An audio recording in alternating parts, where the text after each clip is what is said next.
aux orgueils, mais il fait grâce aux humbles.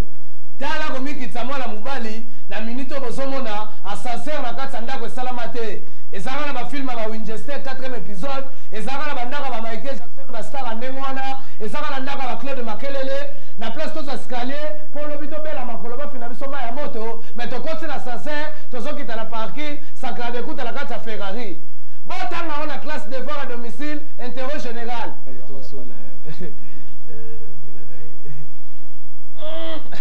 Sankara de Kunta qui tient l'ascenseur. Nela expliqué que c'est pas donné à n'importe qui. Tala Sankara de Kunta, à son côté, ce qu'on a fait Ferrari, Ferrari rouge, on va bien le sang de l'agneau et ils ont purifié tous les bateaux. Dans la minute, le sang de l'agneau. Tala Ferrari, total dans ma film, Sankara de Kunta Matiango. Oh Seigneur, au secours, quel est-il arrivé? Mon village, connais-tu ma vie?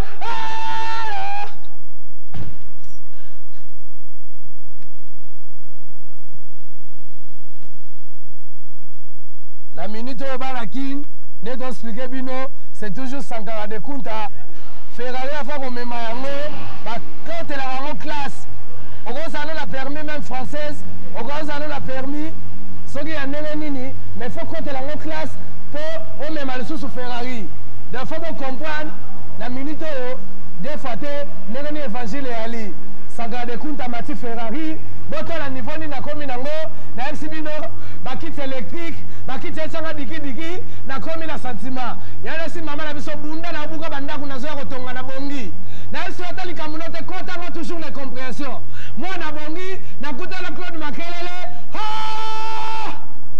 Na minute de fate, tala Sankara Mati Ferrari. Et quand tala mise en scène. Mise en scène.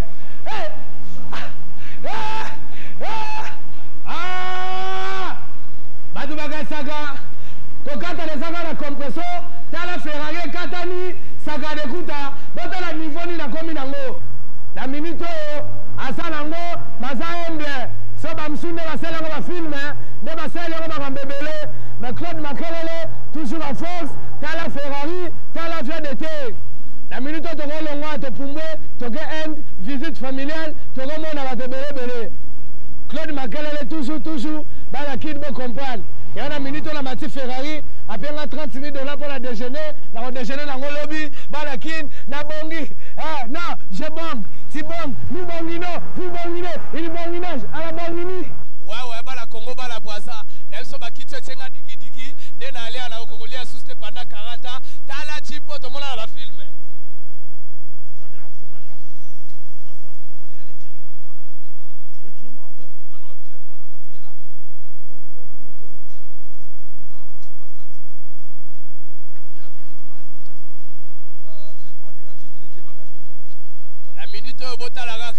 Botokena vela Claude Makelele bakit intérêt cuir na MCBino salamate TV na kati agota la information monde agota la makambebele ngai Sankara la kei na ngana bongi na vie yala si mama biso buka bandaku na bongi na ngai lokola kosakana des fois te Sankara de Kunta niveau international bala kin bala Brazza bosomo na ndene évangile ali la kei.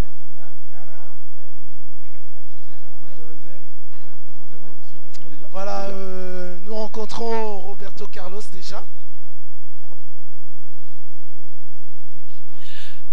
Bala Brazza, la FCBilo c'est Roberto Carlos. Vous comprenez, c'est facile, Roberto Carlos. Bala Brazza. Dans la minute, on a retourné à Roberto Carlos, dans la 4 stade. Dans la minute, on a FCBino qui a diffusé à Zate. Dans le Spigabino Real Madrid.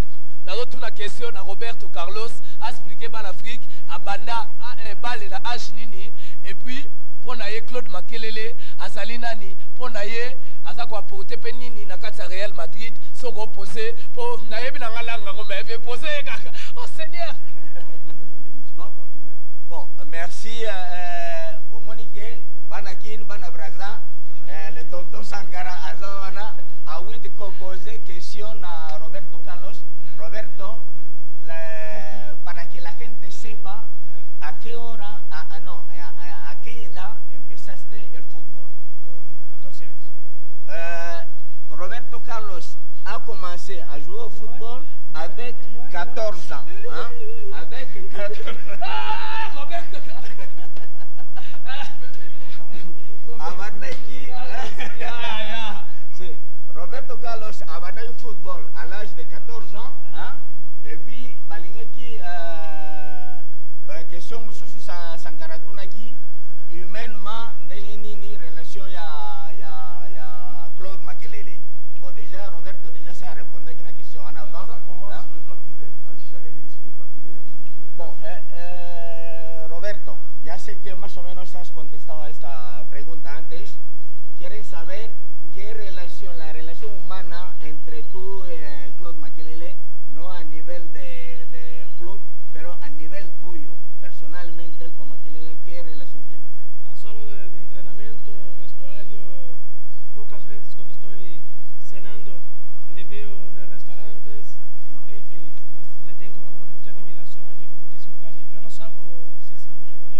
que relation na ye na Claude Makelele eza penda relation moko intime te mais deux fois babimaka na ba restaurant bakenda kolia ensemble et puis na vestiaire c'est une des personnes qu'il admire beaucoup hein? Vraiment il admire beaucoup Claude humainement c'est une personne ouverte hein? Très ouverte et puis bakuta na kana basika bon baliaka ensemble mais relation penda ya intime eza penda te penda relation ya bien. Alors Sankara, si ça fait une ambiance na Roberto Carlos, Banakini, Sankara de Kunta, Rêve et Réalité avec Roberto Carlos. Ouais, Banakini, Bala Brasa, la minute yo, vous comprenez facile, c'est Roberto Carlos, Banakini, Bala ISC, Bala ISTI, Bala Campus, Bala Mouchetou, Bala partout, Bala faculté, Botala Roberto Carlos yo. Neto Sabino, toi la système à Santo Thomas Bukamona, Bukakuikila. Donc vous comprenez facile ali. Donc on a minute yo to abongo na kata stade vous so comprendre. Donc grâce à Europa Live, tu sais bien que faut avoir des papiers pour comme awa. La minute yo pour mon accident na Zoya, ou ça Roberto Carlos, la minute yo beta kabale danger. Donc yango na zo expliquer bino pour comprendre l'évangile ali. Donc Roberto Carlos, Roberto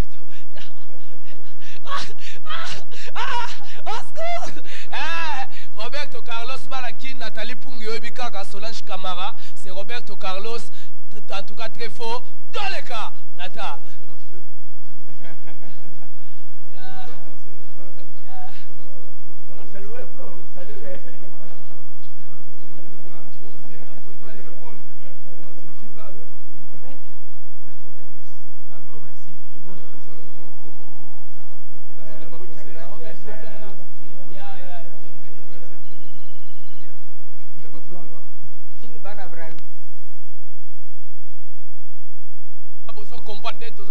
Roberto Carlos, Arope Sabino Mbote, Nanenga Bala Boazan, Nenga Bala tout. Roberto, pesa Mbote. Bana Congo, Mbote Navino. Yeah! Bon campagne! Vraiment la nena zongo Savaro Lingala, toujours la compte à Brazza, toujours la compte à Congo, Kinshasa. Donc en tout cas plaisir quoi. Tous les gars.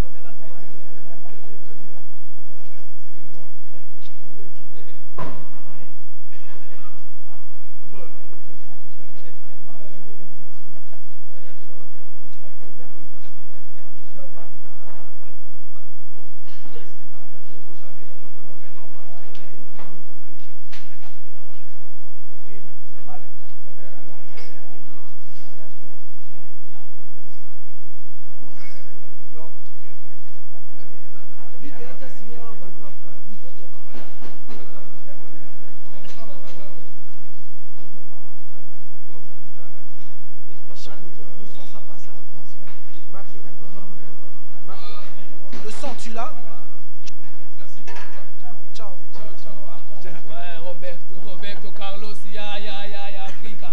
Brazzaville, Bomona, Bala guerre de Santa, Bala Massina, Roberto Ewala Kei, Bala guerre de Santa, Ichai Besongo Monaka, dans la minute yo, Tolekina Roberto Carlos, Nata Balakin, Nagotikae, Basta la Gaya, Abanga Rape Babe, Balakin. Bala Braza, Botaninga do cinéma autographe, Tokutani pe biso la biso basta. Biso la biso basta. Ya, Tokutani biso la biso basta. Yé pas kutani la Sankara de Kunta, rappelle la Kutani la Roberto Carlos. Donc des fois il t'a ébé son monata, vous comprendre, même pas ta plaisir, Nathalie Pungi, Saint-Valois toujours Japon. Bye Roberto. Ya, hola. Ouais, voilà qui en tout cas Balakin, Bala Braza, pour comprendre Solange Camara, la diva supérieure, pour mon année évangile et aller.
toujours des papiers ne l'expliquer bino pour se retrouver dans Njili Pamba voisin na yo dendo cousin na yo kwangala Thompson na minute oyo botala niveau nini émission ekomi nango eze émission na top na nenga Congo bala Congo Kinshasa na bala Congo Brazzaville na yebisi bino c'est pas donné à n'importe qui oyo komona ba star ya monde des fois te oyo moni bato belé bazo signer ba autographe des fois te botala niveau nini ba Claude Makelele baza nango oh Seigneur au secours.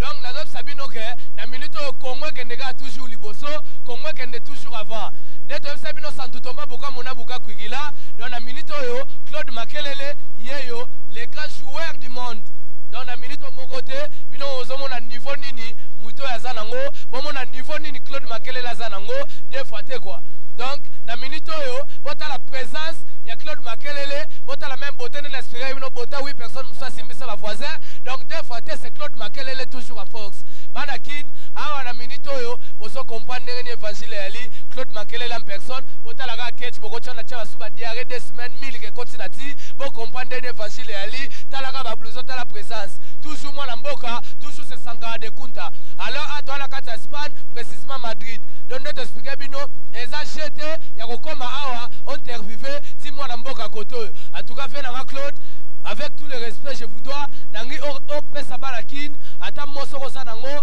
ou bien salutation na marque banakin ba découvrir ba mona rola ba mondial ba mona rola na ba télé mais lelo sikoyo ba mona sikoyo ozo expliquer po ba bike yo ebolo ba pelingala te yango ko ba mona makambutu ba comprendre que yo za mona mboka a pas français oloba na ko le kamindele expliquer bango pe na ndinga na ndenga mona mboka en tout cas vieux Claude sokoza la moi oloba déjà na content que télévision à Zaïre y penda wa pour pas mon Congo et ya Congo ya wa pour pas mon quand même niveau football les autres en Europe et au moins bateau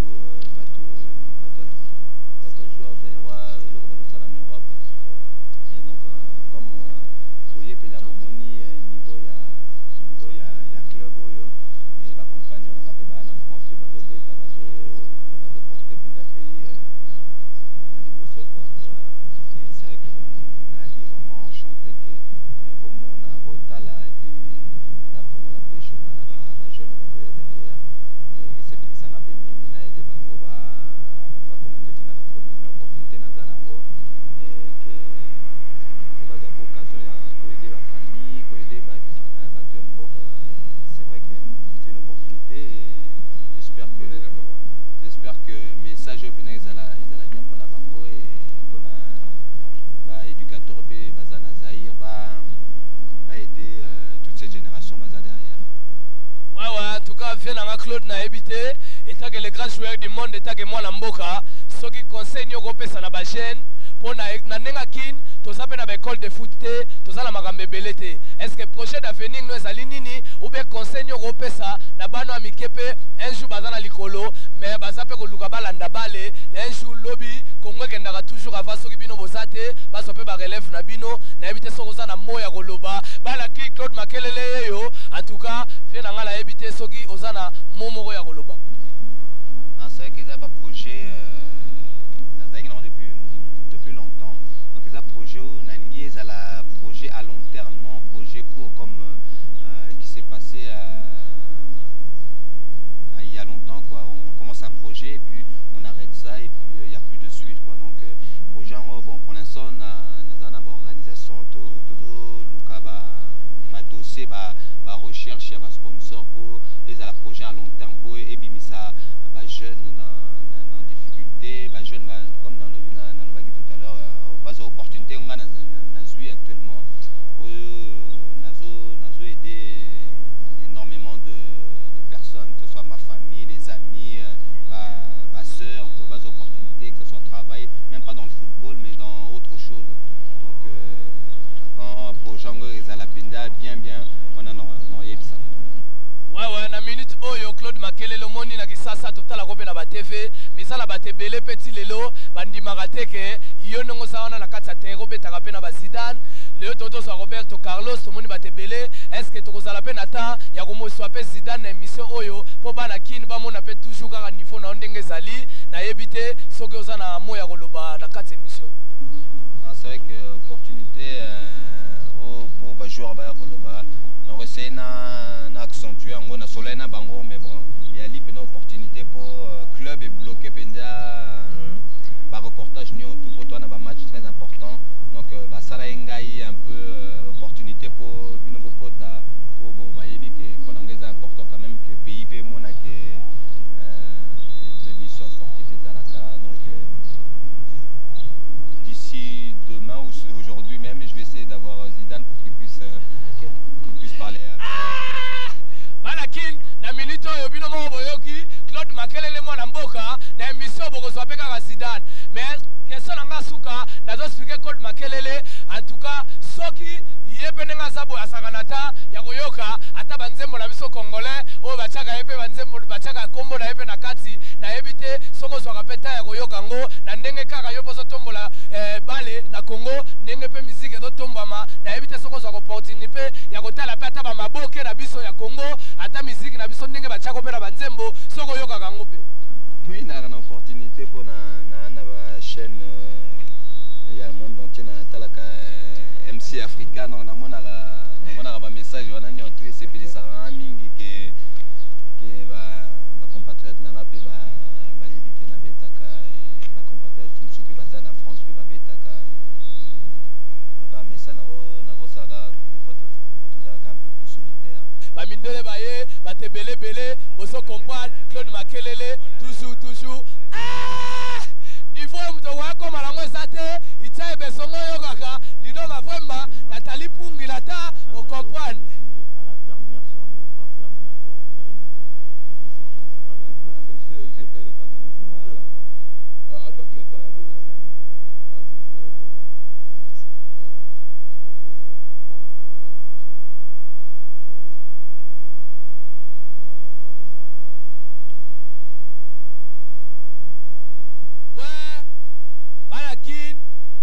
Bana Brazza, bana Hong Kong, bana partout, neto Sligarabino, na minute oyo, touti na résidence, ya Claude Makelele mwana mboka.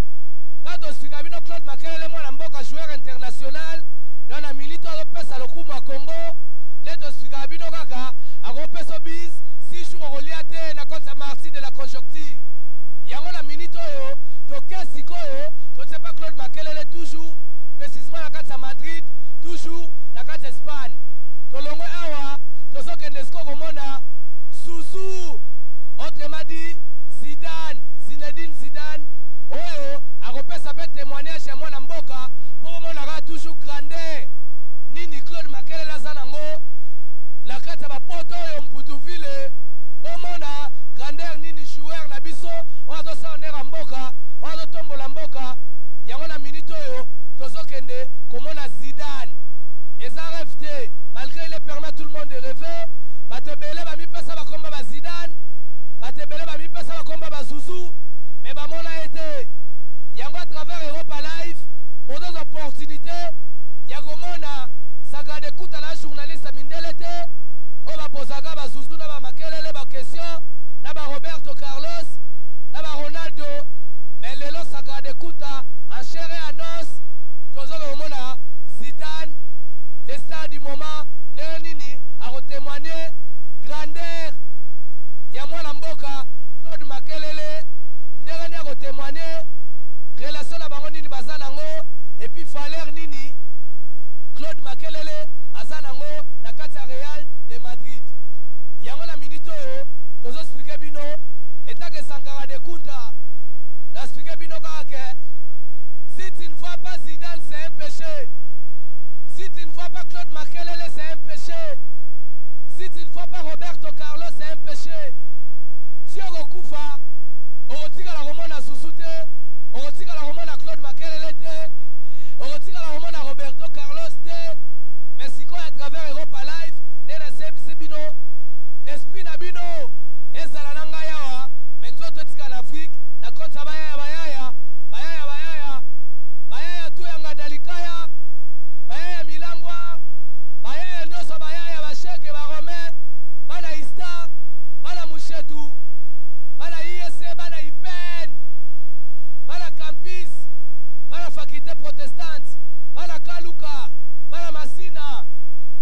expliquer bino Sagrade Kuta akokutana na susu bana yola bayana nga yola bozokende okutana na susu na minute oyo bana matonge bana litonge bajidoka nyonso napesi bino mbote bomona ndeni tokutana na susu Zidane oyo ebele bamoso opportunité wana te oyo ebele bamona ye te ma travers Europa Live Zidane azokende komona Sagrade Kuta Marc Tabu swa bango toujours na kati Europa Live Marc Tabu ayebisaki bino Santo Thomas buka mona buka kwigila Marc Tabu azosala makambo ezala grâce toujours ya Europa Live Sagrade Kuta tokomona Zidane vie mundabi na Grand Hotel kasi tokomona Zidane Nathalie Pungi tokomona Zidane Fondation Mundele tokomona Zidane Solange Camara Sangaye tokomona Zidane Mama Mado Kwere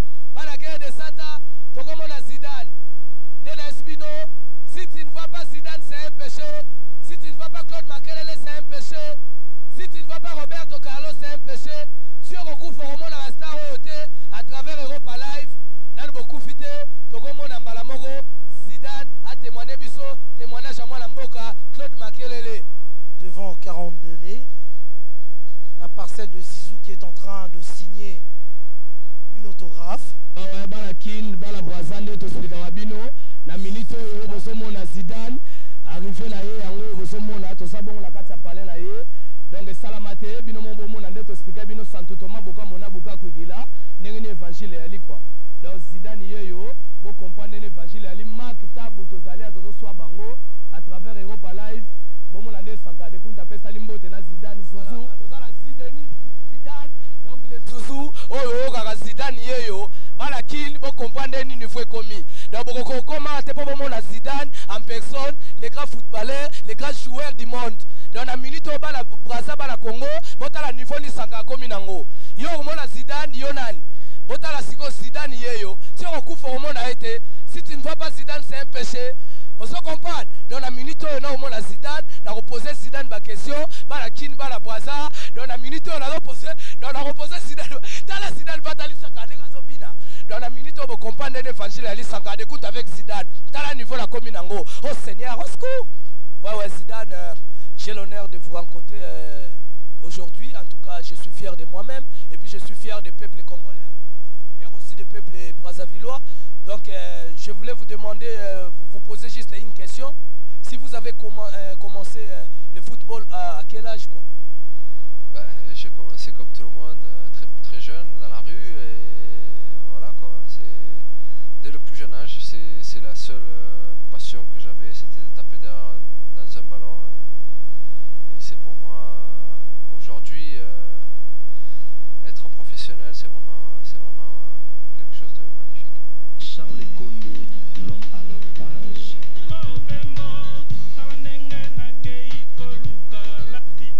Brigitte Taï, Yamatus, Franck Monan.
Chegué.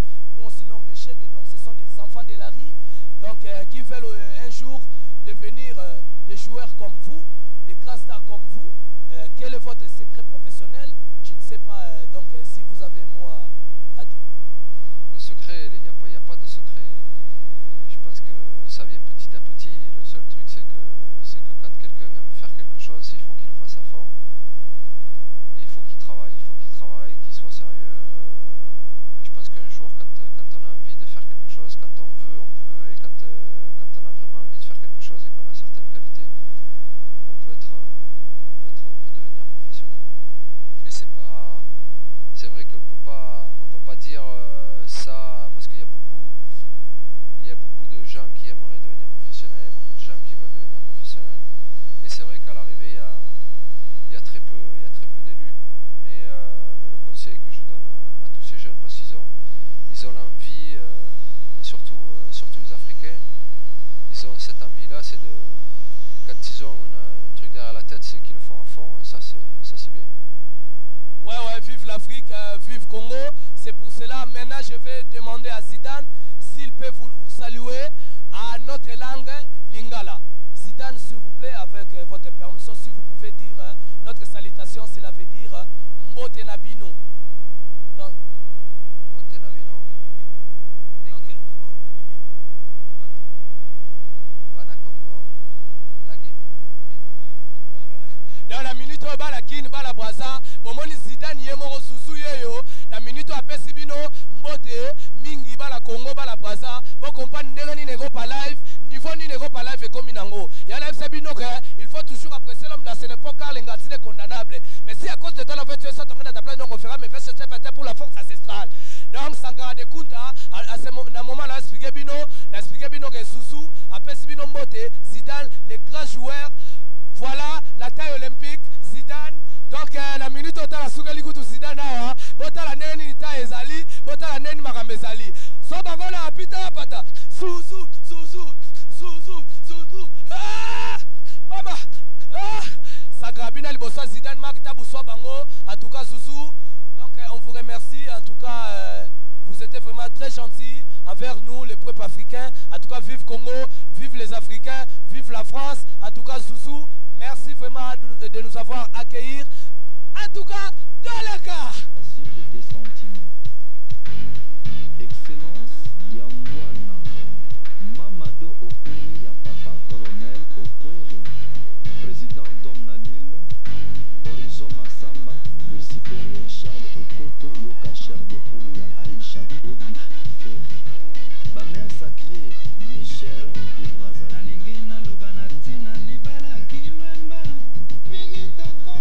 Landry Foutila.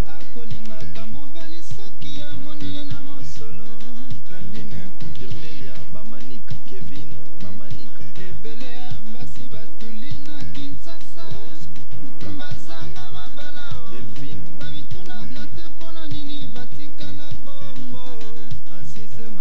Mathieu Mathéus Kolomboka. Mimi Tongo. Neto spika bino kake na minute oyo Sankara de Kunta, l'homme qui a réalisé son rêve et réalité na kuta na ba grand star ya monde. Quand on parle de grand star à monde tout monde na Claude Makelele, on a ça la fierté ya mboka. Bino mo boso mona tout à l'heure, toto ça na ba Zidane. Adope sa témoignage nini pona mwana mboka boti kolanda, bomoni témoignage nini, bomoni grandeur nini oyo Claude Makelele azanango. Yango na minute oyo bana kin Sankara de Kunta était ambassadeur à Bachege, était ambassadeur des enfants de la rue, était chouchou à Bachege, était ngai moko Sankara de Kunta nali awa na kati ya poto et l'on a expliqué bino na tourner la bino kaka des questions pour ça la moi bien.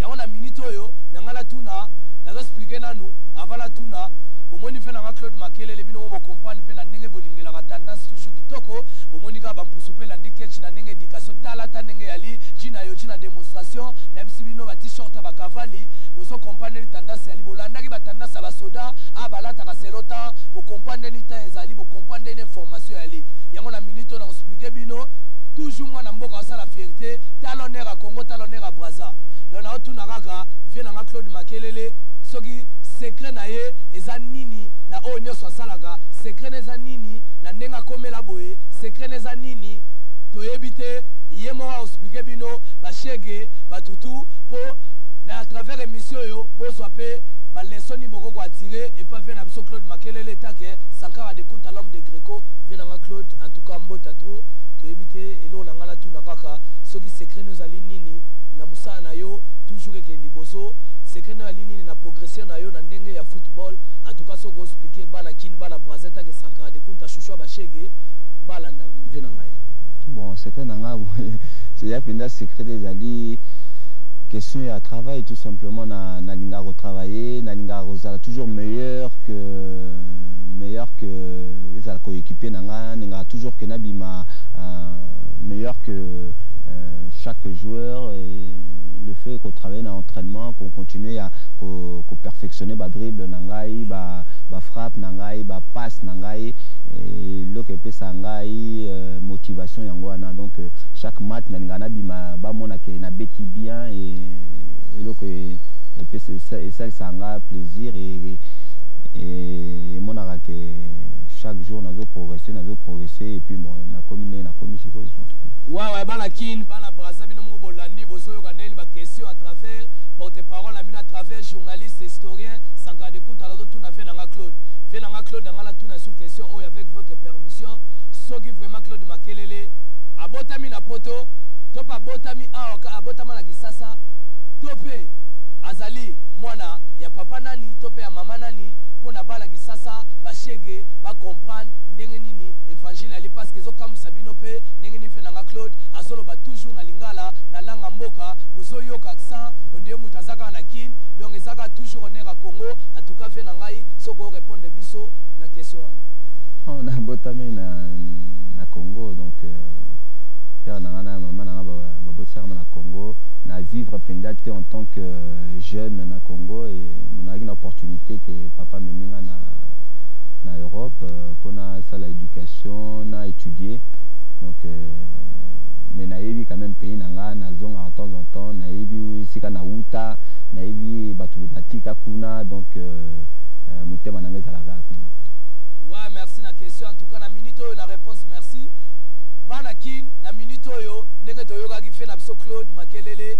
abosana pondu abosana ndunda abosana ba nourriture nyonso africaine siko toyebi te soki fe na biso alingaka nini vraiment kolia nini po bana mboka pe salaka bango bien bayoka pe ke fe Claude alingaka kolia nini ou bien eza msu na ndenge ya régime na bango ba joueur baza na biloko moko basengaka bango balia de façon que et garder taille na bango de façon que et garder bango pe ba koma minene makasi te pour que koma moi lourd ba koma moi kilo na ndenge ya musana bango quoi naliaka pe ba pondu naliaka ngo ba fufu naliaka ngo ba kikwanga naliaka ngo après bon na sport na biso photo zala na kolia un rythme un peu pour au niveau ba muscle biloko ya ba fufu et un peu kilo pour nanga ba pondu mafuta mingi eza pour na ba muscle donc naliaka un peu rythmé ba riz ba pâte pour ya ba aliment pour na ba sportif ouais bana kin bana Brazza boyoki pour na bino pe ba joueur na minute aux appels les sorts retirés et ça des joueurs ozolia la mobulu onde biloko kesila na mako ya kokoma kilo pamba la terrain c'est pas gentil na minute oyo eza ba leçon nini ya kolanda à travers émission oyo bo comprendre yoza na match msusu da 2 heures d'ita olingo 6 à 5 nyoso fufu pour la obe pour que match donc nyoso wana eza ba leçon ni bino ko attirer à travers joueur na biso monde à travers muto to pesa honneur ya Congo non seulement honneur à Congo honneur Afrique honneur à monde dans la minute oyo aza mutu oyo biso photo respecter makasi aza mutu oyo bo tirer ba leçon mais sikoyo Sankara de Kunta l'homme qui a réalisé son rêve toujours na résidence ya Claude Makelele na expliquer ki bino boso comprendre ni tendance ya li na mito bala ki na biso na makamna mona te na fana ba kit électrique banana banda kolenga ba sami yego ya o boyoka ba pompier ba ye ba calmer Sankara ti bakati kuwa na yego lingana na kei de salamate na minute oyo nanga expliquer ce qu'on fait dans Claude soki vraiment na minute to na système moko ba benga ngo ba shege na kin en tout cas ba shege na kin autrement déjà ba enfant de la rue wala question pe na to poser Zidane soki vraiment vie na ngai oza na parole à koloba ou bien conseil moko opesa bango de façon que un jour bazongela mpe baclasse basala mpe eloko mo mpona koapporte mpe quelque chose kaka mpona mboka na biso nayebi te conseil soki ozala mpona bango quoi. Non, nazo comprendre la situation na bango pour situation na bango ezali faut pas se débrouiller et c'est vrai que c'est difficile. Le message qu'on a reçu c'est qui solidarité que qui bêtise si là ce qui opportunité ya penda ou batu bazana la possibilité à ko aider bango en tant que biso ou musicien, sportif, ce que tu as la possibilité de bimisa bango na situation wana. Je suis disponible à écouter Batonio tout quoi pour tous abissonio tout message wana tous à la réunion bissonio tout pour na to aider banana biso entre guillemets. Ouais en tout cas la minute au plaisir à danger boti Rolanda wana Claude Makelele mais pour la permission la bino retourner est-ce que fait la biso avec Claude Makelele azana tampe abimi makolo pemsu ye moka ko matina quoi ou beza ba scandale ou be la éviter na niveau ya komela nango a regretter ka pete que moko boye ke nenga zaki ke mso ko bima ne mwa makolo mazasu na ta wala ko bima makolo te na minute oyo na éviter so a regretter ka pe que tout le temps sous voiture tout le temps faza na kota na filmer abatama msusu na éviter ba biloko wana tu ndenge na kana tira na éviter ou bien so ka ko expliquer biso nini na sens wana ko. Non, c'est vrai que na niveau na premier la difficile na bimana que ça la course tu vas toujours obligé de battre na sécurité. Donc non, c'est des avantages, on ne peut pas tout avoir. D'un côté j'ai des avantages, d'un côté c'est des inconvénients. Mais bon, je suis bien, j'ai encore le temps après ma carrière, j'aurai plus le temps de faire toutes ces choses-là. Sikoyo tosuki awa bana Congo bana Brazza na minute oyo tembesili Claude Makelele bomoni bino moko bomoni tendance bomoni beauté bomoni na minute oyo bo comprendre l'évangile ya linde na spikaki bino pour commencer déjà Sankara de Kunta la kati ya résidence na ye na MC bino bakotiela nga biloko na lié donc na MC bino partout soin na fa na bakit électrique tchenga ba digi bana bana ko 2 ans ozo comprendre ba pelouse na démonstration na auto nager na piscine na bimiti na ba end na zo expliquer bino bana kin bo comprendre en tout cas vive Congo tellement on est à mon mboka on matcha toujours on est à mboka oh à la grand joueur lelo c'est pas donné à n'importe qui Sankara de Kunta ye ya na esi bino ka ke état que Sankara de Kunta la devise nanga si tu ne vois pas Claude Makelele c'est un péché Sankara de Kunta moni grâce à mboka la biso mi nous pembo ko tala ngona kotsa kitala talo chepe ma beauté en tout cas tous les gars na nengata banakin pour comprendre évangile match Sili Bobby Malibana bako ndoko sambela à travers Europa Live pour découvrir Star Nabino Congo pour découvrir Claude Makelele. Moziki nanga koyo kelanga liponate Mopepe zali pona moto nyonso apema Momengo zali sema yele ya moto na mokili C'est par chance na vie bongo ya koma lokolanga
Olinge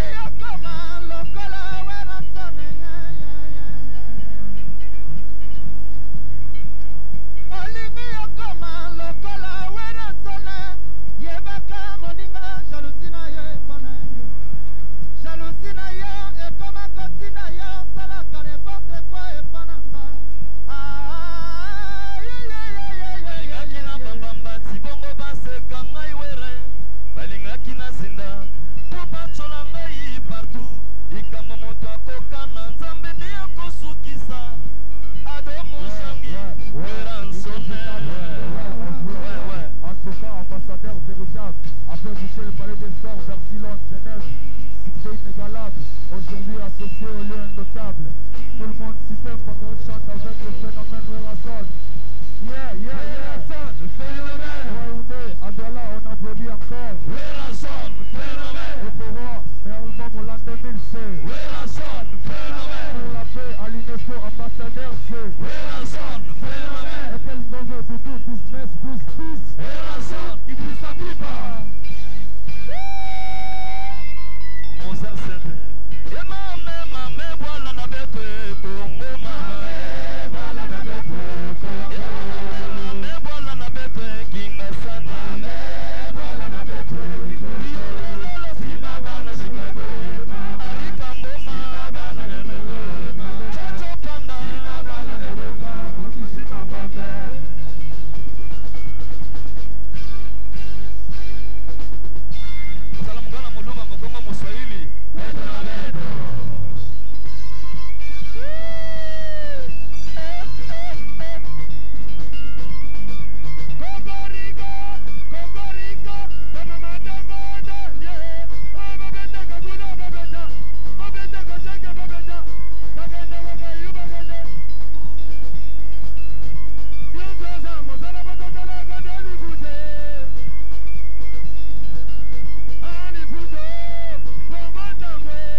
Thank you.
Tony